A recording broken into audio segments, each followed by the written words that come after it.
வச்சிருக்கு. இத பார்க்கும்போது வெறிதான் ஆகுது. ஏன்டா என்னதான்டா உங்களுக்கு பிரச்சனை? தமிழர்களோட ஒரு இத அடிச்சுக்கிட்டே இருப்பீங்களா? தமிழர்களோட வரலாறுகளையும் நீங்க மறைச்சுக்கிட்டே இருப்பீங்களா? ஒரு விஷயம் வந்து தமிழர்களோட பேர் இங்க இருக்கக்கூடாதா? எல்லாத்தையும் நீங்க போட்டு மறைச்சுக்கிட்டு தந்தை பெரியார், தந்தை பெரியார்ன்னு சொல்லிட்டு நீங்க கொண்டு வந்துட்டு இருக்கீங்க. அந்த பெரியார் நமக்கு என்னதான் பண்ணாருன்னு பார்த்தீங்கன்னா, தமிழினத்துக்கு எதிராக மட்டுமே செயல்பட்டுக் கொண்டிருந்த மனிதர வந்து நீங்க தமிழினத்தின் தலைவர் தந்தை பெரியார்ன்னு சொல்லும்போதே ஒரு மாரி கேவலமான ஒரு செயலா தான் இருக்கு. சரி, இவங்க இவ்வளவுதான் பண்றாங்கன்னு பார்த்தீங்கன்னா, நீ படிச்சதுக்கு காரணம் யாரு தெரியுமா? பெரியார் தான். நம்ம எல்லாம் இப்ப ஒண்ணா இருக்கிற காரணம் தெரியுமா? பெரியார் அப்படிம்பேன். ஏன்டா அப்ப நம்ம பாட்டன் முப்பாட்டன்லாம் என்னடா பண்ணிட்டு இருந்தாய்ங்க?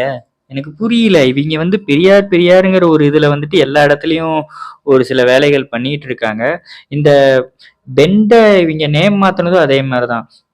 அதியமான் யாருன்னு நம்ம எல்லாத்துக்குமே தெரியும். ஒரு மிகச்சிறந்த வீரர். அவரோட பேர மாத்துனதுனால வந்து அங்க இருக்கிற ஊர் மக்கள்லாம் ரொம்ப கொந்தளிச்சு தான் இருக்காங்க. என்னதான்டா நமக்கு பண்ணுவீங்க?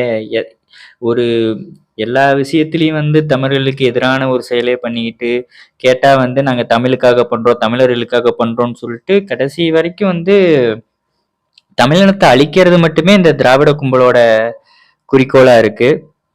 இத பத்தி நீங்க என்ன நினைக்கிறீங்கன்னு சொல்லிட்டு கமெண்ட் பண்ணுங்க. அடுத்த எலக்ஷன்ல வந்து திமுக வரணுமான்னு கமெண்ட் பண்ணுங்க. ஏன்னா இவங்க விட்டா தமிழினத்தையே டோட்டலா அழிச்சிருவாங்கன்னு நினைக்கிறேன்.